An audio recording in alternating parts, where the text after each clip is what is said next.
controversial part because I freaking love tier lists and rankings in general, but it always feels like everyone's chiming in with their own opinion, which is great, but not everyone's expecting everyone other's opinions, which is not so great. But I mean, come on.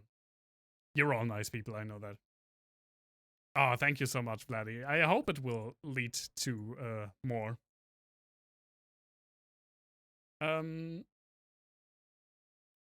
Actually, let me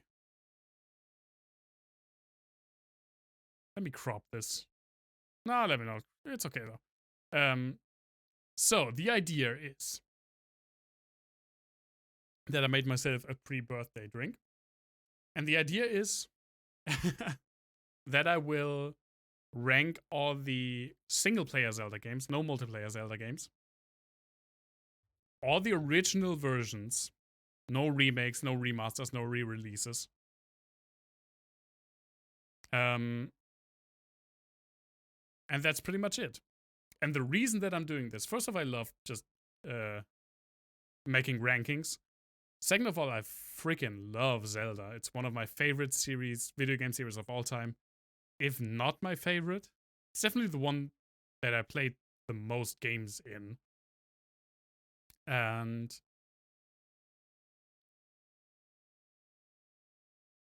you will not see my desktop menu. Well, I mean, there's nothing inconspicuous down there, so that's okay.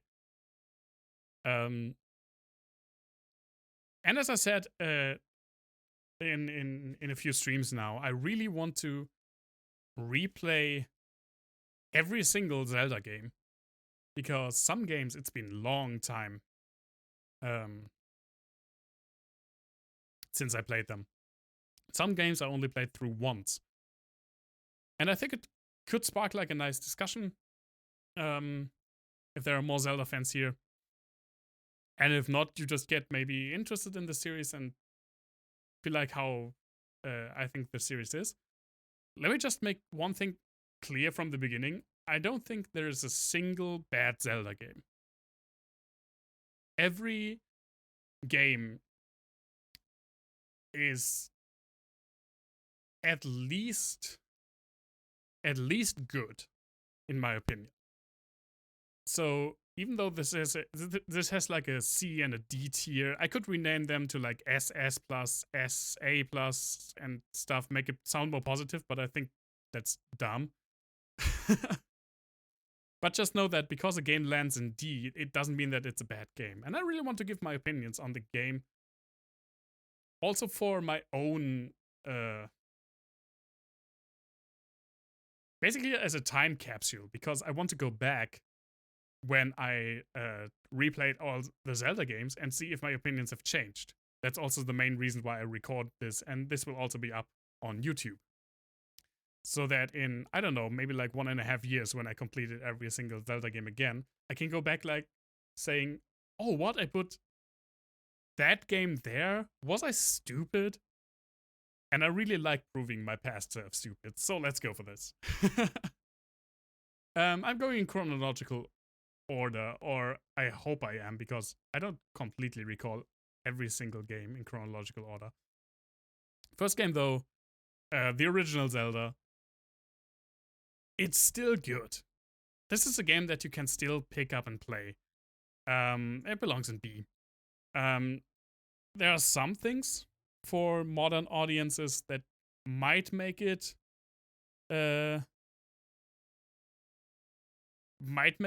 difficult to play nowadays or get into nowadays. Like very little, if any direction where to go. You really have to go around to find your way.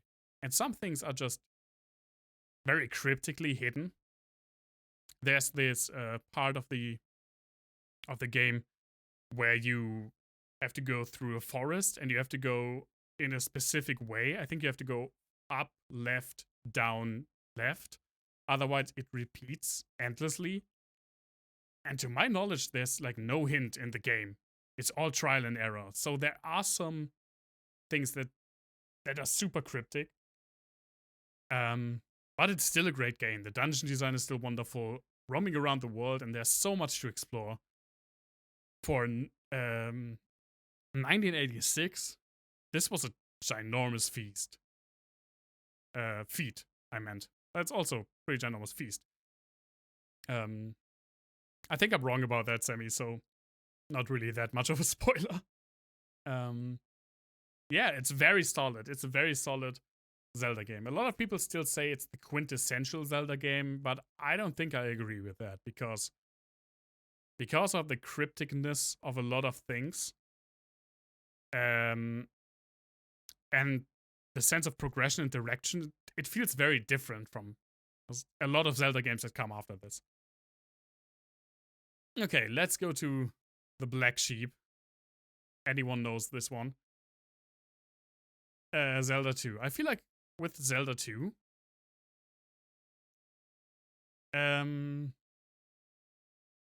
this has gone through like a crazy curve. For the longest time, people said it's garbage, and disliked it. Then, during the internet times, that was a weird thing. During like the rise of the internet, and especially later on with YouTube, this game has somehow made its way to a cult classic. Where people were like, no, people who dislike Zelda 2 just don't get it, man. And I think it's fine. It did some things different. You can level up in this game, you get magic spells, and of course the most glaring, the dungeons and every action gameplay that happens in this game is side-scrolling. Which is the only Zelda game where that happens for the majority of the game. It happens a little bit in few selected areas in Link's Awakening as well, but not nearly as much. It's fine. It's a fine game. It actually is really fun to play still. But I feel like compared to the other games, it is not as good. It was really ambitious for its time, and I definitely give it credit for trying different things. And I love leveling up, for example. I don't know why they never brought that back. Well, in Breath of the Wild, kinda. But side-scrolling, the problem with side-scrolling on the NES, at least for me, is that except for the color palette, every single dungeon looks the same. And that really makes it hard for me to distinguish different parts of the game. Makes it all blur together in one single mush of content. But it's still good.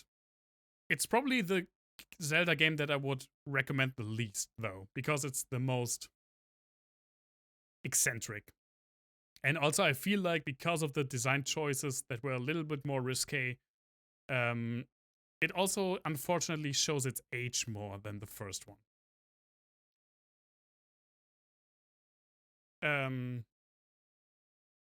That's the Konami code, the Contra code, yeah.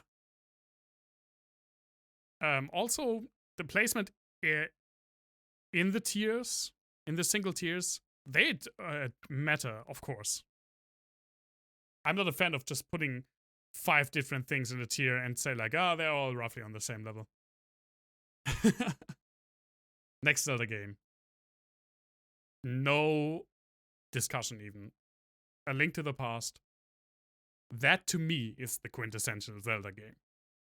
It basically took what made the first game great and expanded upon 100-fold. It has a more involved story, more involved character, 2 different worlds that interact with each other.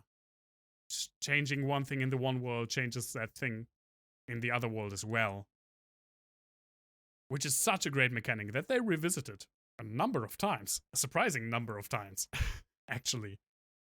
Wonderful. Some of the best dungeons, if not the best 2D dungeons in the series. this game is still great. And with like the item randomizers that have blown up, this has one of the best also, making it super replayable. It's just really, this is the game that I almost hit my mic away. That I feel like if you're looking to get into Zelda, this is the 2D Zelda that you should start with. It's so good. It's so great. Yeah, my poor microphone. I love you. I love your microphone. I don't have anything more to say, really. I think the game, I haven't played it in a long time. Same with all of these three, I haven't played in a long time. But still really, really good. Okay, next one. Link's Awakening. Now, in theory, we have played this as an item randomizer, so that doesn't really count. But it's definitely the Zelda game that I played through the most, because I used to play through it every single year on holiday.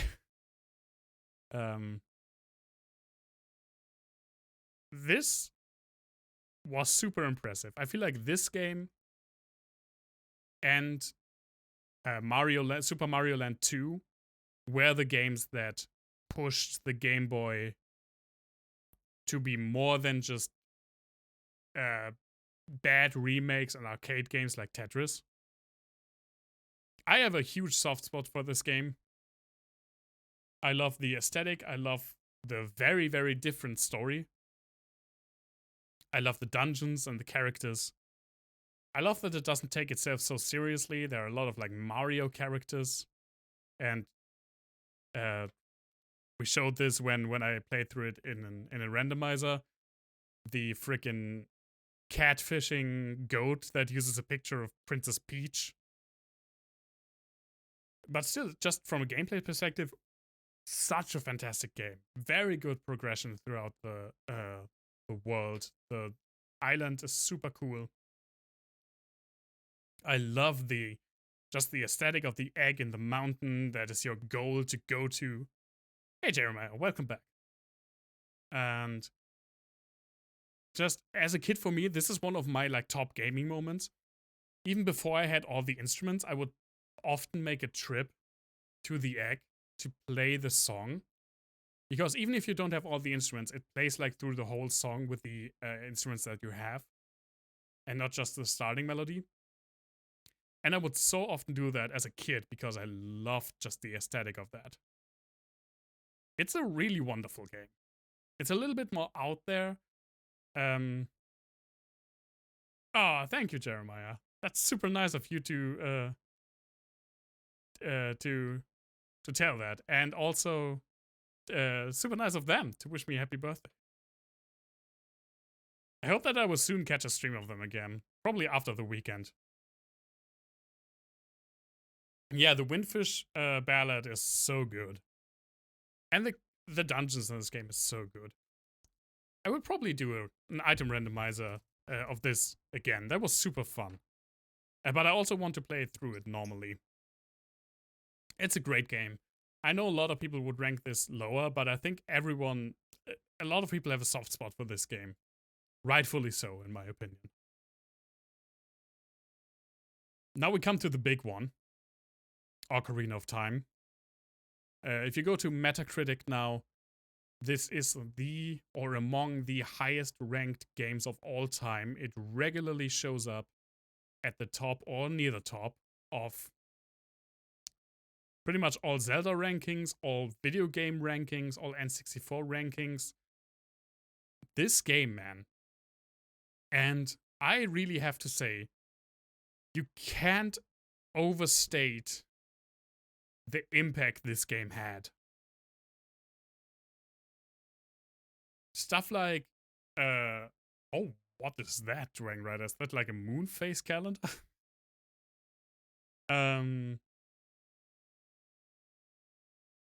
Stuff like, you play Dark Souls, for example, and you are just used to, or any third person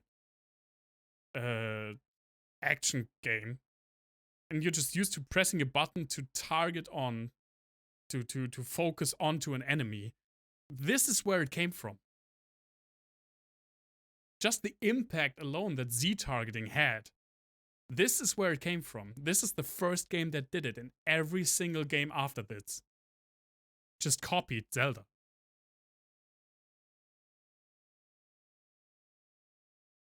So much of how third-person action games are played on console and on PC goes back to this game. That said,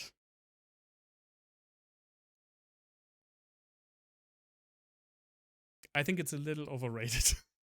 I made a huge speech and everything. Oh my god.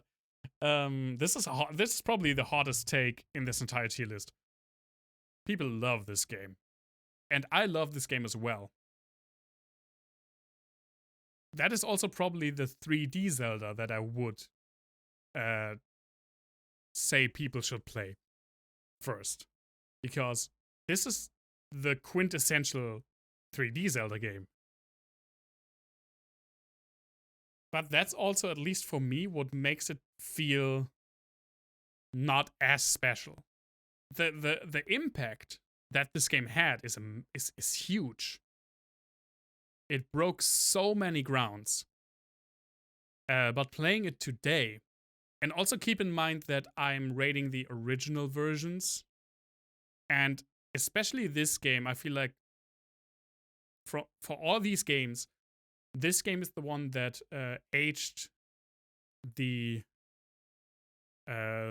worst technically, from a technical perspective, except for maybe Zelda 2. But there are so many remakes that you can play that remedy that, especially the 3DS remake. The dungeon design is great, but it's actually it's good. Some dungeons are great, but some are not that great. Unsurprising, because it's the first time they had to do them in 3D. The story is very bare bones, and the whole thing feels like a repeat in a lot of ways of A Link to the Past. Because now, instead of two parallel worlds that impact each other, you have the past and the present. The story is basically the same thing, where in the first world, now the past, you have to go through 3 dungeons to get 3 colorful gems, to get the Master Sword, to go to World 2, now the future, to save the sages after they and Zelda have been kidnapped, and after that you use their powers to get to Ganon's castle, where you fight Ganon. It's shockingly similar when you think about it. But this still is a great game. Again, every single game that I'm going to put on this list is good. Now, what did you write? Yeah, I feel like Zelda 2 is very exotic. You know, it tried a lot of things which I give it credit for, and not all of that worked. But it's still a fine game. It's still a fun game to play. But yeah, Ocarina of Time, it broke the ground for so many things, and I feel like almost every Zelda game that came after it, especially the 3D ones, did some things better than it.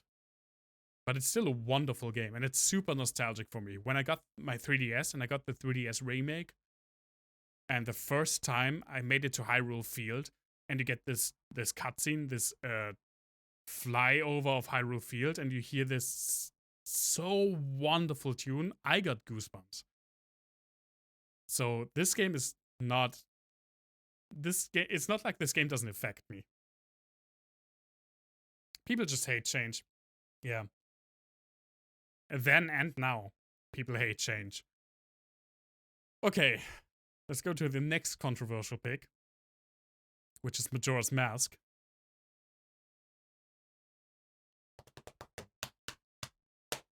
Majora's Mask is my favorite Zelda game. So, spoiler for the rest of the tier list, I guess. Majora's Mask is my favorite Zelda game. The atmosphere. This game is dripping with atmosphere. And this game is also one that took a lot of risks. But I feel like I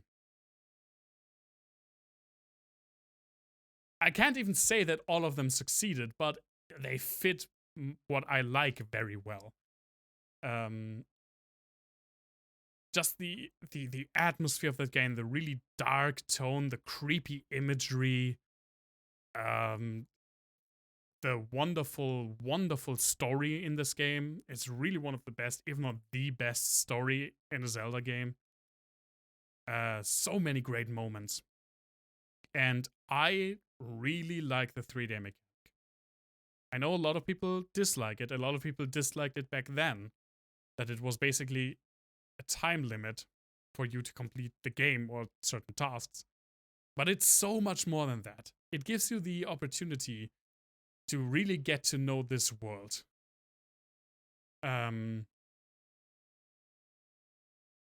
It's because these 3 days always repeat.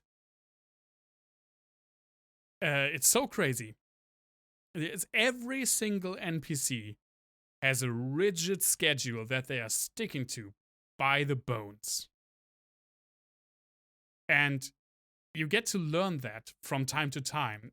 Every time you travel back into the past and see different characters interacting at different points, with your little notebook as help. It's so great. It feels way more alive that way than Ocarina, for example. And it has so much fantastic side quests through that. The Mask of the Lovers or Lovers Mask side quest that takes basically from, I think, almost the start of the first day all the way to like 50 seconds before the time limit is over. It's just a fantastic side quest. It's so great. And also, I really love the dungeons. Except for the water dungeon that can go eat my ass, my entire ass. That is the water dungeon, the Great Bay Temple in Majora's Mask is way worse than the water temple in Ocarina of Time. I don't know why not more people talk about this. But Stonefang Tower is one of my favorite, if not my favorite Zelda dungeon. They are all so great, and these completely different environments with these completely different races all have their own problems, and you go through them one after another. Oh, it's so great. It's so great. Collecting the masks, the effect of the masks, that's also really great. It's cool long-term, but mostly side questy goal. And of course, just Majora's Mask and Skull Kid are wonderful villains. Oh, I love this game. I love this game. Georg was made much easier in the 3DS version. I haven't played the 3DS version yet, but I've seen that, yeah. As with the by the way, as with the Final Fantasy things, I will be replaying the original versions. I will probably be emulating most of them, but I have every single one either as a cartridge or as a digital release.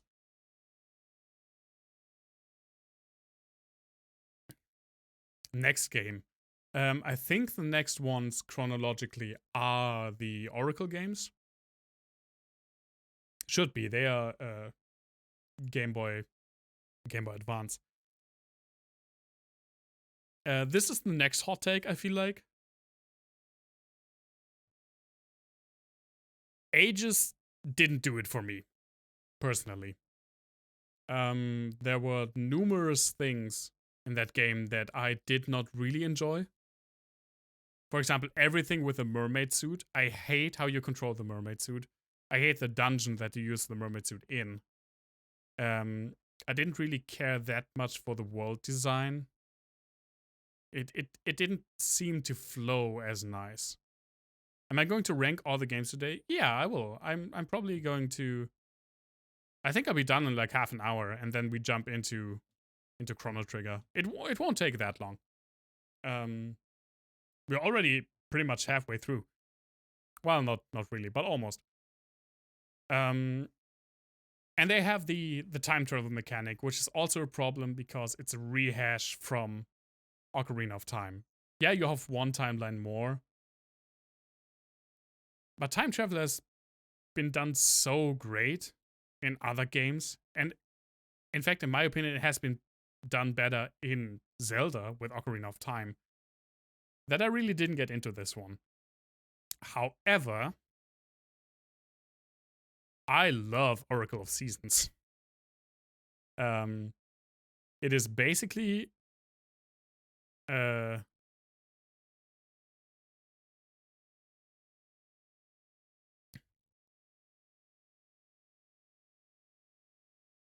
we're not ranking the CDI. We're not ranking spin-offs or unofficial things. So no ZDI games. I've never played them. I would really love to play them.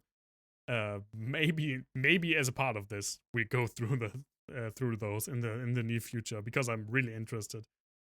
But I would have to check for ZDI emulators, and I think there are some, but I haven't really looked for that. I love Oracle of Seasons. It basically was as a start point, it was a remake of the first Zelda. That's why a lot of enemies and the world design are very similar. But just the Subrosians are so cute and so wonderful creatures to interact with. Just the mechanic of switching through the seasons was a cool mechanic, very unique, I felt like. Yeah, I felt it just flowed better. I really enjoyed the combat of that game. It was more combat focused than a lot of other Zelda games, especially 2D Zelda games.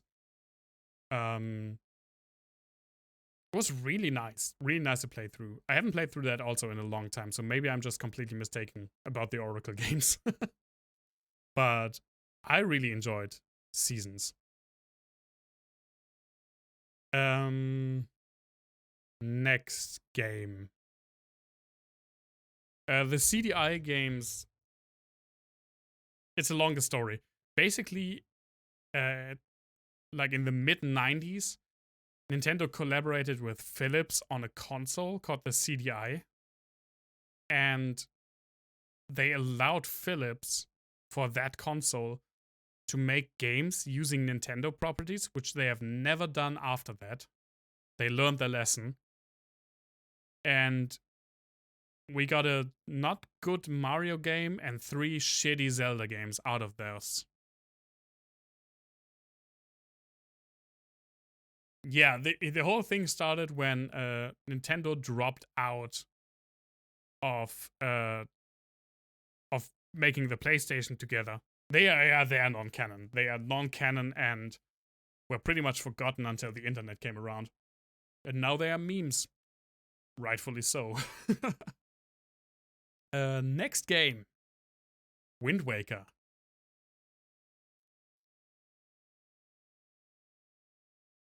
That's a tough one.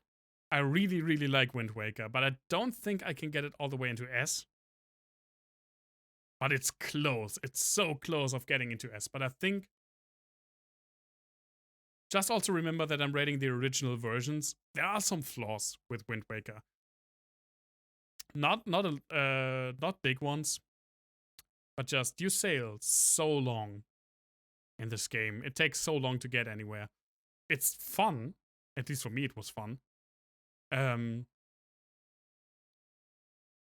But it definitely stifled exploration. Like a lot of islands that you don't need to get to for the story, I didn't have that great of an interest to explore, which is a bad thing. But everything else in this game, man, it's so wonderful. This game is the definition of charming. Like every single character is charming. Every single graphic is charming. The dungeons are nice. The The story is really cool. It has a really cool twist in the middle that I'm not giving away. And this game was panned when it came out for its cartoony graphic style. I had friends. I was like 13, 14 when this came out. I had friends that did not buy this, did not play this when it came out because of the graphic style. And even then, I thought that was stupid. This game still looks amazing. It's also super unnecessary that they did an HD remake of that game, because this game still looks great. And they fully admit that, yeah, the only thing we did was upscale it and put some glare effects on it. We didn't really do anything. Because it's still, the cell shading graphics still looks nice, still looks great, still looks very flowing.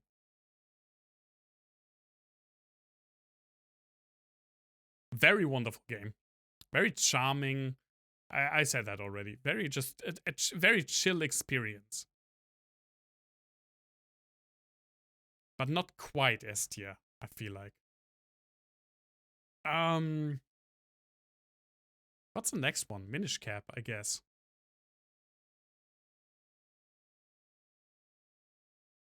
I don't really care much for Minish Cap. Eh? No, after the original one. That was the Zelda game. It took me pretty much the longest time between release and playing it, other than maybe Zelda 2. I kind of just missed Minish Cap. And it has a cool concept with the shrinking mechanic. And that the hat that is your companion, Aslo, is super funny. But I feel this feels under the definition of solid. Everything in this game is super solid. The dungeons are solid.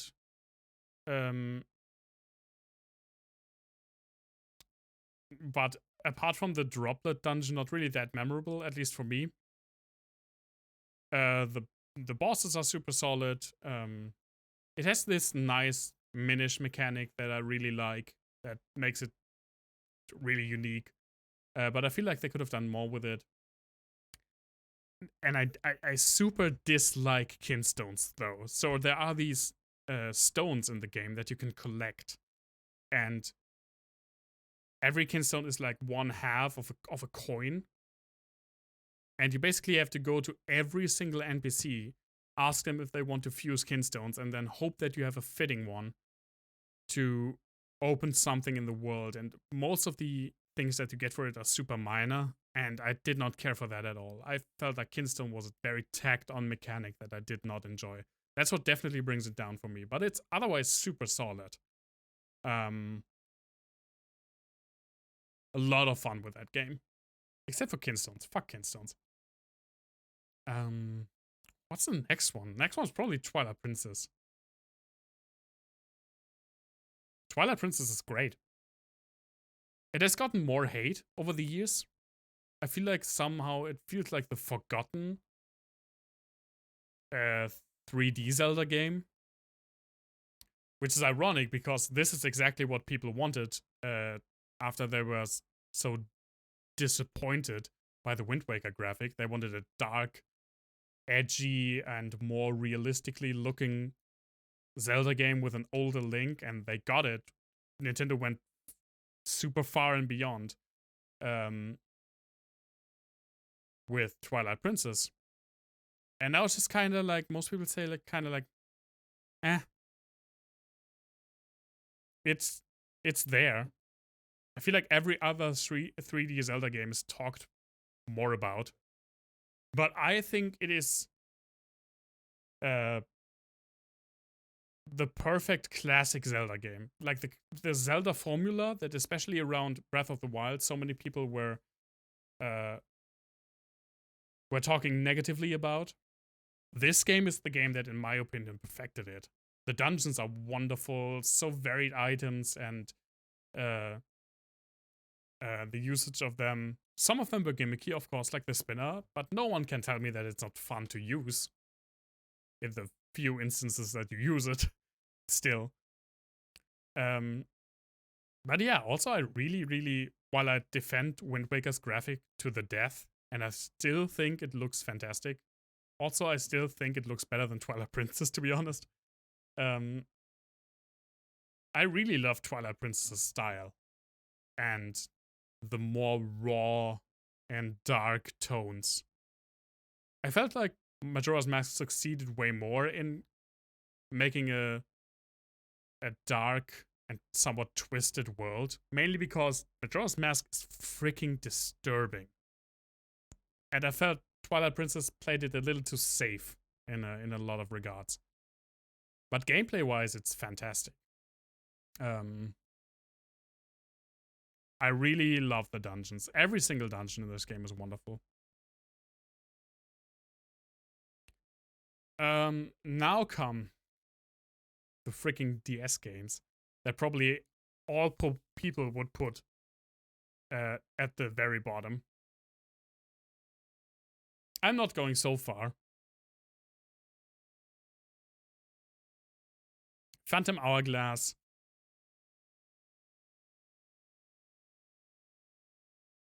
It's fine. Is it deserving of the hate that it gets? I don't think so, but I can see where people come in from because this game is stupid easy. The dungeons are stupid easy. But I really enjoy the stylus controls. Basically, you have your DS in your hand, and you are controlling Link with the stylus pen. That makes it feel somewhat like a Diablo game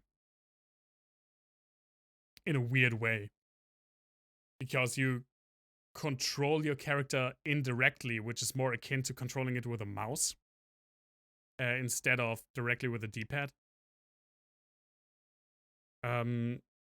But I really like the aesthetic. It takes a lot of cues from Wind Waker. It follows directly after Wind Waker.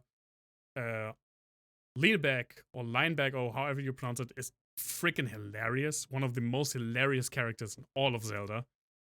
Really love traveling with him.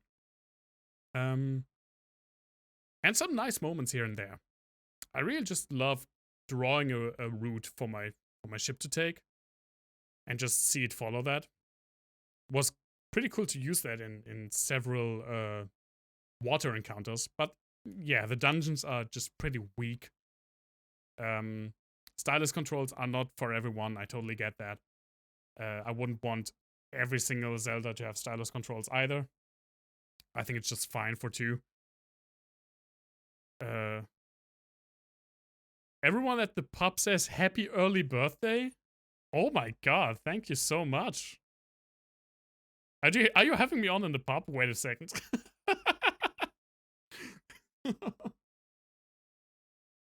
Yeah, but thank you. I really appreciate it. Hi, pub. I guess. Cheers. That's what he would say. And the last big thing about Phantom Hourglass is, of course, the dungeon that you have to complete multiple times. I get what they wanted to achieve, but it was a stupid idea, let's be real. Oh, you're on headphones? Still, that seems funny to me, to sit in the pub with like a phone watching a stream. Somewhat cool though. Yeah, the temple of the Ocean King, or whatever it was called.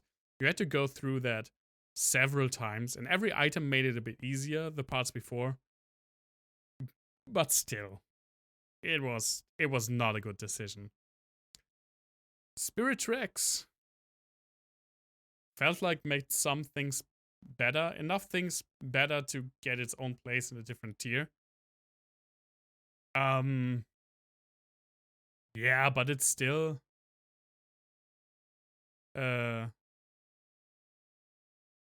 but it still feels not on the same level as the things that I put in beer. Will I put channel points?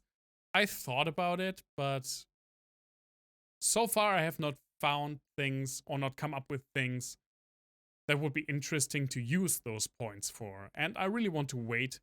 I really only want to make things like these channel or watch points or whatever when I have some cool things to do with them. Otherwise, they feel pointless. But I'm thinking about that, yeah. Spirit Tracks, I really love the music of Spirit Tracks, and Nintendo loves it too, because the main overworld theme for this 25th year CD that they had with with Skyward Sword, that theme shows up, and I don't think anything from Phantom Hourglass or several other games shows up on that CD. But I really love the music in that game. I also just love riding around on a train. It feels weird, but it's nice. I can't even say any more about that. In general, I think what it does better than Phantom Hourglass is the controls a little bit more fluent. It's a little bit more unique because it's just not Wind Waker Part 2. And you have the dungeon again where you have to go through every single time, but you don't have to complete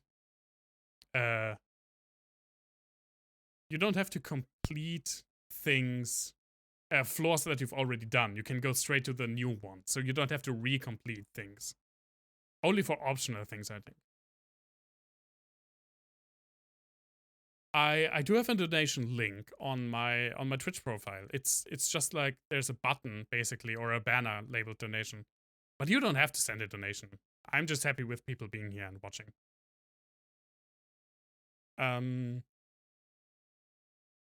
So I like Spirit Tracks a little bit better, simply because it's more unique. But also I haven't replayed these also in a long time. Basically only after I played through them once. Because they do feel... I mean, Ages and Zelda 2, I think they're worse games.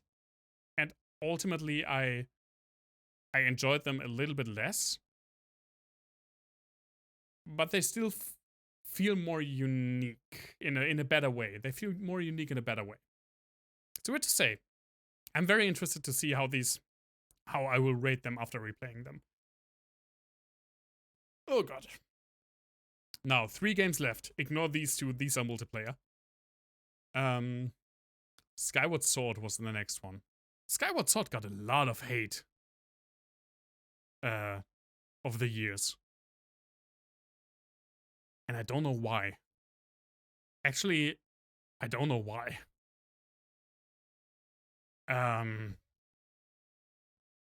One thing is probably that I just don't dislike motion controls as much as people do. I think the motion controls in this game worked fantastically, and they made or break the game. Every single thing in this game revolves around motion controls, but also people disliked not having a interconnected world to explore and felt like some of the items were more gimmicky. But yeah, but that's in a lot of Zelda games, especially the item ones. I just really love the combat in this game, and I really love the dungeons in this game. And flying around on your bird, it feels so great. I know that after 25 years, people got tired of the Zelda formula, which is why Nintendo is trying to break it up, or has broken it up in the last 2 games. And I don't think it does the formula as well as Twilight Princess.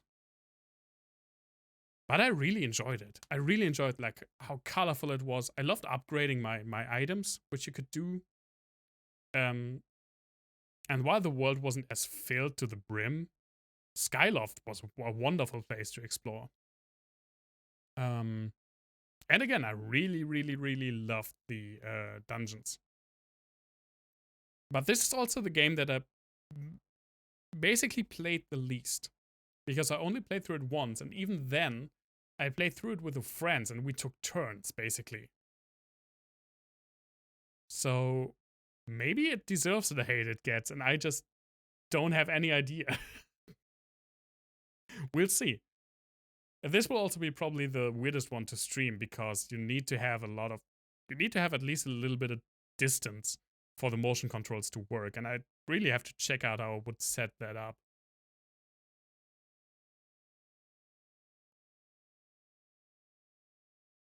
Link Between Worlds. A lot of people say this is the best handheld Zelda. A lot of people say this is one of the best Zelda games. And it is really good. It's really good. There's a theme with the last two games, is how they changed. Oh, thank you so much for the donation, Jeremiah. Thank you so much. I really appreciate it. You already know you didn't have to, but I still appreciate it. Now I'm out of my element. What was I saying? Right. Both Link Between Worlds and Breath of the Wild changed the way that you explore the world. And that made a huge difference. Huge difference. Just, you could say, oh, it's the same world as Link to the Past. But just the single mechanic of being able to merge into the wall and run around the wall changes so much about this game. Changes how you move. And when you change how you move in a game, it really sets itself apart. Also, they made an attempt to make it less linear with the item rental system, where you can rent the item from a central spot and use them in different. Basically, every single dungeon only needed one item. So you could decide which dungeon to tackle by which item you took. Which is a cool concept, but I never really got into it that much because that meant that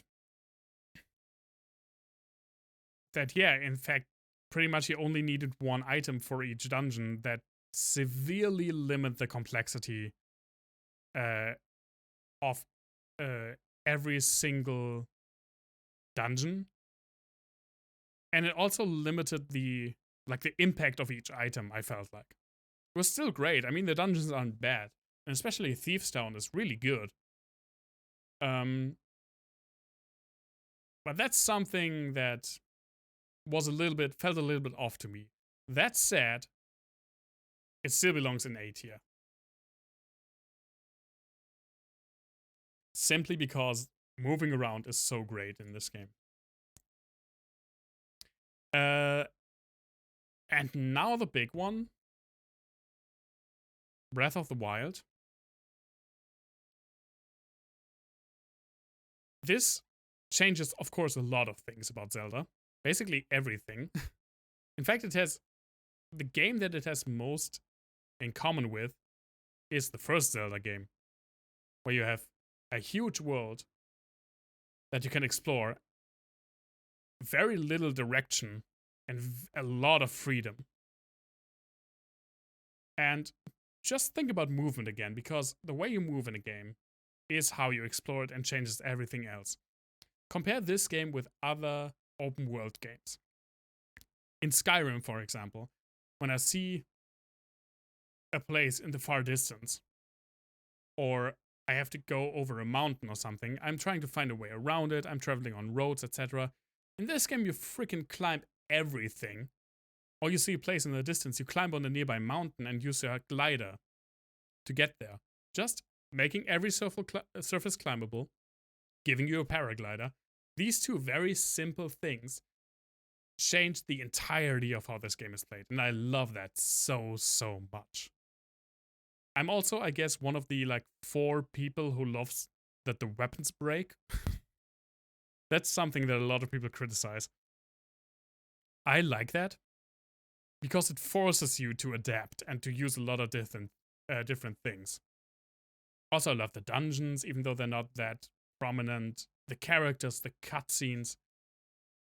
It was super close. But it can't quite dethrone Majora's Mask. But there are few games where after I finished them and the credits rolled, after they were done rolling, I immediately started a new game. And this game has done that twice. Once after my first playthrough, I immediately jumped back in and started another playthrough. And once after a later playthrough. I've played this game a lot, which is huge considering it's not that old. And I didn't even get it on release. It's so wonderful. It's such a great game. I really love how it breaks off the Zelda formula. I don't mind if they return to the Zelda formula and give us a more classic experience again, because that would also make this game stand out way more. It's a special game. In fact, I feel like the 5 and S tier, they are definitely the most special games in the series, at least for me.